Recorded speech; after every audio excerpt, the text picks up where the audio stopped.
In the headlines, bandits abduct Catholic priest in Kaduna. Civil servants stage peaceful protest over unpaid minimum wage salary arrears. Talks stall again as sole administrator fails to appear in Rivers over political crisis. And on the foreign scene, Russia launches missile attack on Kyiv hours after Trump blames Zelensky. Hello and welcome to News Update on Trust TV. I am Hawa Adamu Kiawa.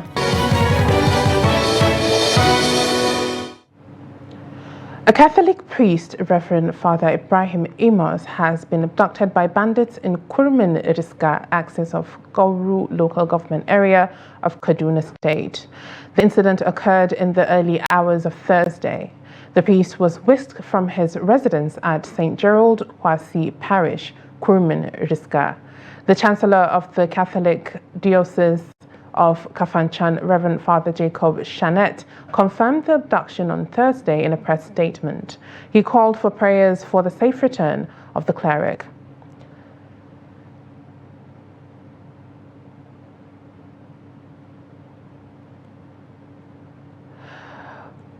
We have joining us at this time Trust TV reporter Belam Musa from Kaduna to give us some updates. Hello, good afternoon, Bello. Good afternoon. Yes, with this abduction, what more do we know about the facts of this attack? Well, Reverend Father Amos was abducted on Thursday at the village of Kurmi Riska in Koru local government area around 12:15 a.m. This was contained in a statement earlier issued by the Reverend Father Dr. Jacob Shanet, Catholic Diocese of Kafanchan on Thursday. The statement did not make further clarification on how the Reverend Father was abducted, whether there was casualty or not. All right. What has been the response of the security services, and has there been an official statement? From the security? Yes. No, there's no official statement from the security with regards to this abduction. I tried to reach the police public relations officer, DSP Masur Hassan.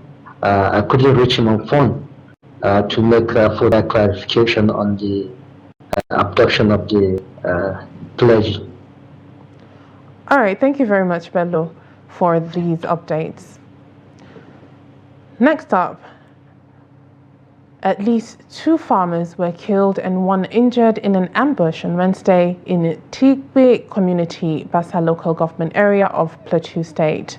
The National Publicity Secretary of the Irigwe Youth Movement, Joseph Chudu Yogba, confirmed the incident in a statement issued to journalists in Jos, the state capital. The attack happened barely a week after a deadly assault on Zike Community, also in Basa local government area, where 52 people were killed.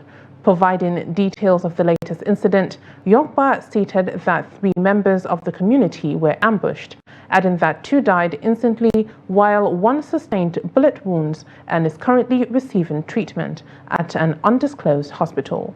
Meanwhile, more than 300 cattle were reportedly rustled on Tuesday evening in the Jokjal community of Panyam district in Mangu local government area of Plateau State. The secretary of the Mieta Allah Cattle Breeders Association of Nigeria, Makban, in Mangu, Musa Muhammad, told journalists that the attack occurred around 4:30 p.m. while the cattle were grazing. In a decisive move to clamp down on rising criminal activities and youth restiveness in Minna, the Niger State Capital Governor Umar Bago has issued a sweeping executive order targeting thuggery, drug abuse, and associated crimes. One of the orders is the ban on dreadlocks among the youth. Individuals keeping dreadlock hairstyles are to be arrested and forcibly shaved. This, according to the governor, is part of efforts to dismantle the identity and networks of known street gangs. The executive order, which takes immediate effect, outlines a series of stringent measures aimed at restoring peace, order, and public safety in the city.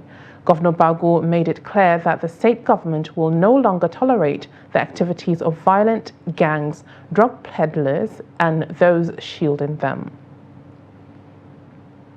In another story, civil servants across the 6th Area Council of the Federal Capital Territory on Thursday staged a mass protest, expressing deep frustration over the government's failure to implement the newly approved 70,000 naira minimum wage.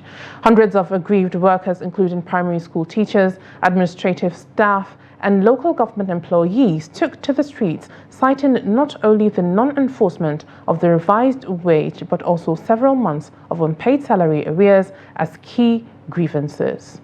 The report. The demonstrators accused FCT Minister Nyesom Wike of backtracking on previously negotiated agreements, pointing to a recurring pattern of unkept promises and a lack of accountability. Despite multiple assurances from both local authorities and the FCT minister, the workers said no concrete steps have been taken to address their concerns. Previous ultimatums and warning strikes have yielded no tangible results, further straining relations between the workforce and area council leadership. We want to tell the minister that enough of our patience is enough. We need this money paid to the workers. As I speak to you now, we have written several letters and nothing has been done. We want this action completed, and this action will continue on this payment is done to the workers in FCT. This struggle involves 4 unions: NUT, NAM, that is National Association of Nigerian Nurses and Midwifery, NOGE, Medical and Health Workers Union. There are 4 unions involved here. These 4 unions exist in the 6th Area Council in FCT.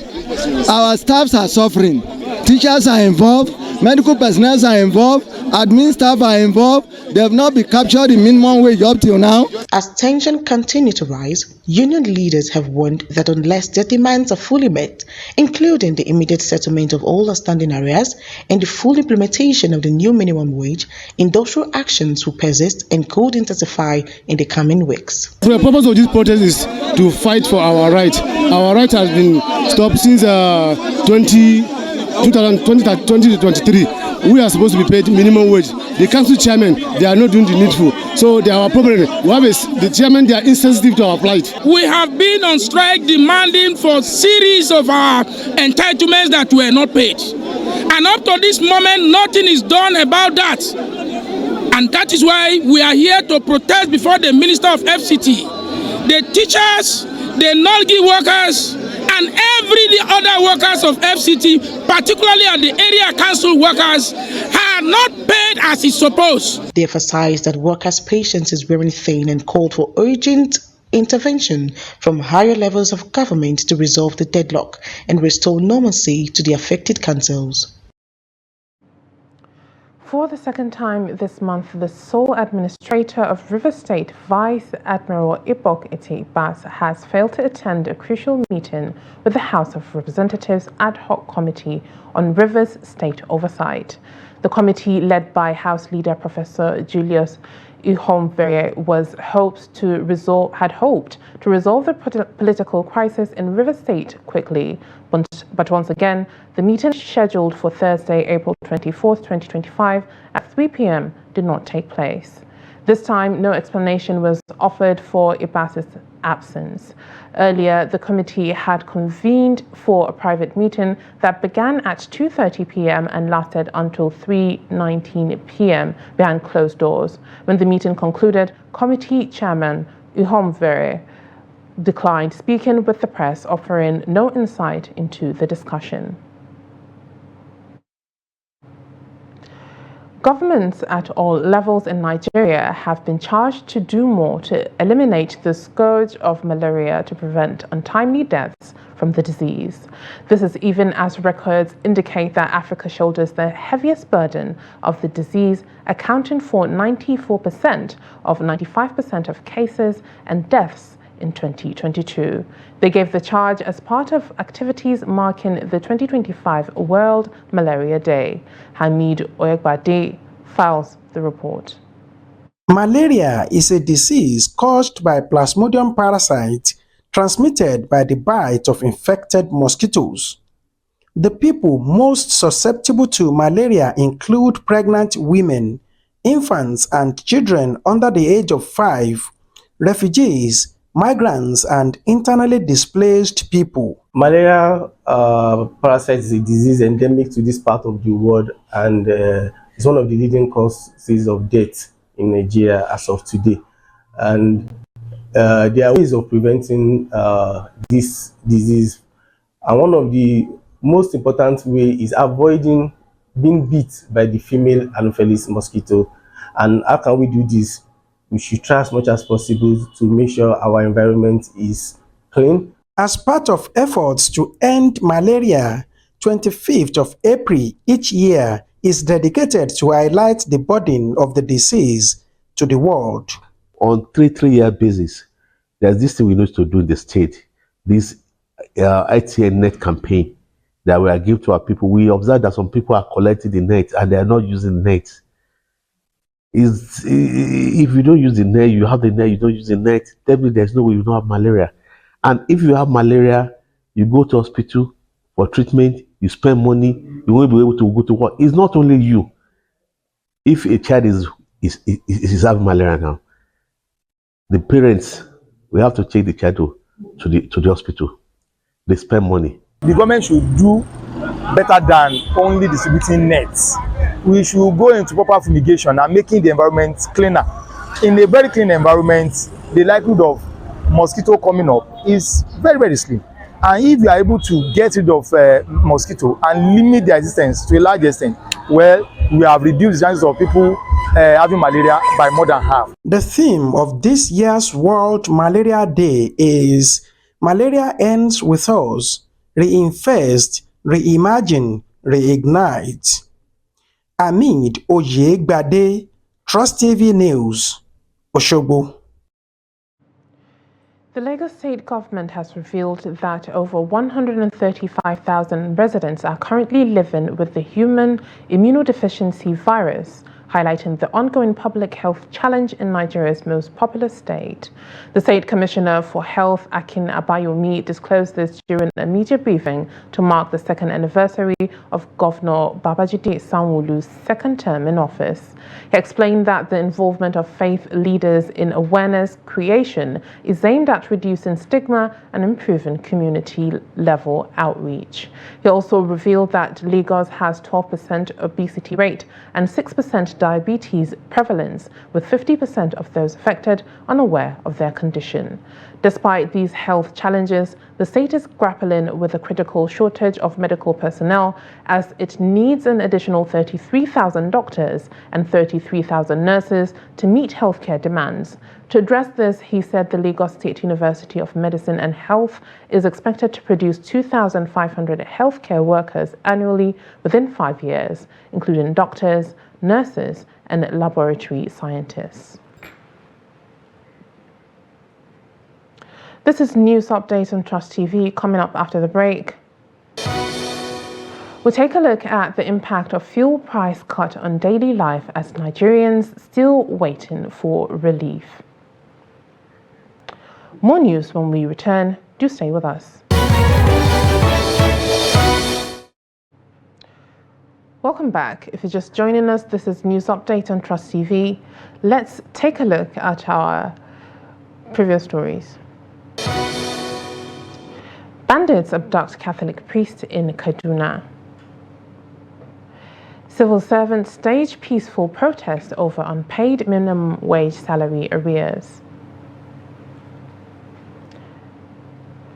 Moving on to more stories, the Central Bank of Nigeria has approved the request of 2025 intending pilgrims to be granted cash transactions for the holy pilgrimage to Mecca. This followed the intervention of Vice President Kashim Shettima, who appealed to President Bola Tinubu on behalf of the over 40,000 pilgrims through the National Hajj Commission of Nigeria on Thursday. NACON's Commissioner for Policy, Personnel Management and Finance, Aliyu Abdulrazak, who disclosed this while speaking with newsmen after meeting with the Vice President at the State House in Abuja, confirmed that the CBN granted Nigerian pilgrims the opportunity of cash transactions for this year's Hajj. NACON's Secretary Mustafa Muhammad Ali clarified that the change is neither a concession nor a subsidy from the federal government. Explaining the CBN's intervention in the matter, the Director of Human Resources at the CBN and board member representing the CBN in NACON, Abu Muhammad Aliyu, said the CBN granted NACON's request because the welfare of Nigerian pilgrims was of utmost interest to the Nigerian government. There had been concerns that the hitherto use of mandatory debit cards proposed by the CBN for the pilgrimage would endanger the smooth planning, operation and performance at the 2025 Hajj. Fuel price swings are nothing new in Nigeria, but a brewing price war between the Dangote refinery and the NNPC has brought fresh volatility to the market. Both giants have slashed ex-depot prices in a bid to outcompete each other, but for many Nigerians, the impact on daily life is still missing in action. Trust TV's Abubakar Abdullahi Galadima has more. Despite headline-grabbing announcement of price cut by both Dangote and the NNPC, most Nigerians say nothing has changed, not at the pump, not in the market, and certainly not in transport fares. The price of fuel still at the filling station is around 940, and the price of fuel that was recorded on the television or was stated was 8 something. I believe that price is for wholesale market. It does not have any impact on the transportation system at the retail stage. So when they are changing, when they say there's a price change of price of fuel, generally it must be significant. The changes are not significant in the sense of it affecting the commuters and the transport industry. The changes are only affecting dealers, big dealers of the products. According to the president of the Independent Petroleum Marketers Association of Nigeria, Abubakar Maigandi, this is to be expected. He said market competition is healthy. Marketers will naturally gravitate towards suppliers offering cheaper rates, potentially stabilizing prices in the long term. Competition of price is normal, because what I wanted people to understand, the fuel now is fully deregulated. And that is the reason why you have been seeing that competition and changes in prices. And it's a good thing to Nigerians, because if you sell your product at a higher cost, the masses cannot patronize you. They will go where they may find it at a lower cost. The same thing applies to the other refineries. Any refinery that intended to sell his product at a higher cost, we independent petroleum marketers, we cannot patronize him. The president of Nigeria, Bola Tinubu, he has been doing his best to make sure that to see Nigerian masses are enjoying the benefit of removal of this subsidy. Nigerians interviewed say fears remain the same. Food prices are still high and fuel stations haven't passed down the support savings. Well, some they sell 925, some they sell 950. Okay. I buy 925 for NIPCO. NNPC is selling 935. Some they sell 950. No changes, so no changes. Before now 880 they buy. Now the Congo 900 and. Fuel price at the pump had barely moved despite the announcements. Experts says while the Dangote NNPC price roll is shaping the market, other forces are also at play. Global oil prices, exchange rates, and soaring production costs all contribute to the stubborn retail prices. Abubakar Abdullahi Galadima, Trust TV News, Abuja. In business, the federal government Staff Housing Loans Board says it has begun the compilation of a list of retired civil servants who have defaulted on the full payment of housing loans obtained. The head of information and public relations of the board, Ngozi Obiachina, disclosed this in a statement on Thursday in Abuja. Obiachina quoted the executive secretary of the board, Salamat Ahmed, as saying that the move was aimed at recovering mortgaged properties from retirees who failed to meet their loan obligations. Ahmed noted that the decision followed a recent memo issued by Patience Oye Kunle, Permanent Secretary, Career Management Office of the Head of Civil Service of the Federation. According to her, the memo reminded public servants of the mandatory requirement to obtain a certificate of non-indebtedness to the FGSHLB and MDA Staff Multipurpose Cooperative Society as a precondition for retirement. The Executive Secretary said the board would take necessary legal steps to repossess properties where applicable, in line with the terms of the loan agreements. On the foreign scene, Russia on Thursday launched a missile attack on Kyiv, killing at least 2 and wounding dozens, hours after United States President Donald Trump lashed out at Ukrainian President Volodymyr Zelensky for refusing to accept Moscow's occupation of Crimea as a peace deal. City Mayor Vitaly Klitschko said 2 people were killed and 54 others wounded so far in the attack. Hours earlier, Trump had said a peace deal was very close and effectively closed with Moscow, but accused Zelensky of being harder to negotiate with. Ahead of Trump's broadside, Vice President J.D. Vance laid out the United States' vision for a peace deal where Russia would get to keep already occupied swaths of Ukraine, which include Crimea. Zelensky has rejected this as a violation of Ukraine's constitution. Zelensky responded by posting on social media a 2018 Crimea declaration by Trump's then Secretary of State, Mike Pompeo, which said Washington rejects Russia's attempted annexation of Crimea. In another story, South Korea's prosecutors on Thursday said they have indicted former President Moon Jae-in on corruption charges related to the employment of his son-in-law at an airline.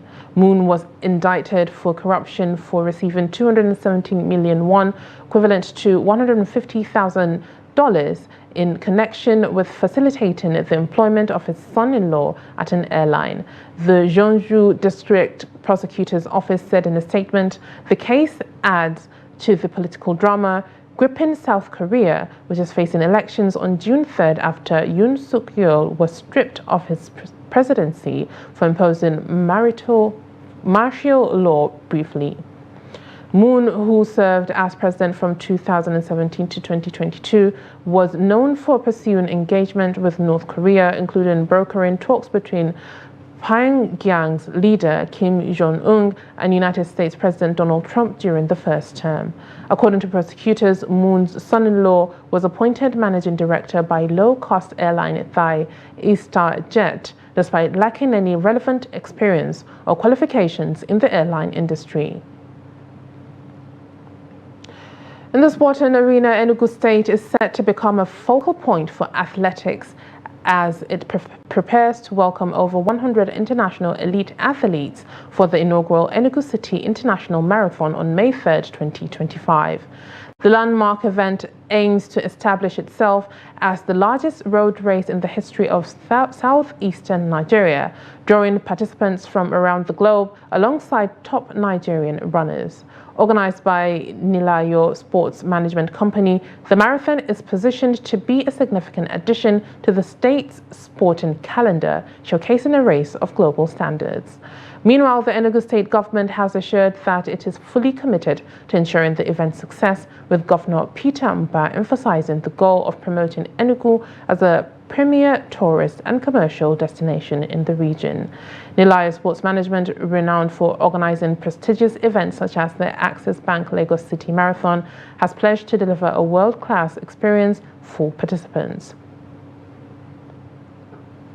In another story, the Athletics Federation of Nigeria, AFN, has confirmed that the country's contingent will compete in the men's 4x100 meters women's 4x100 meters and 4x400 meters mixed relay, and the newly introduced 4x100 meters mixed relay, making up 4 of the 6 events at this year's 2025 World Athletics Relays.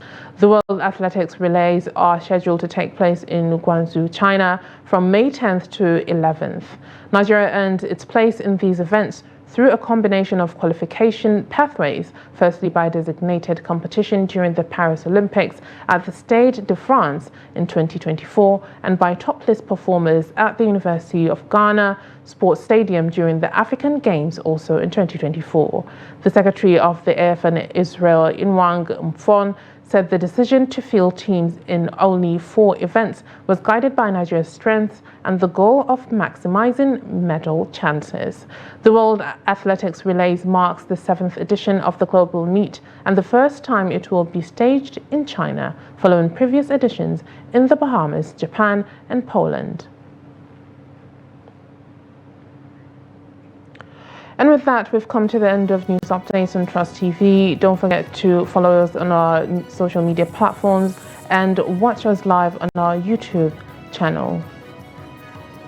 I am Hawa Adamikiawa. Thanks for watching.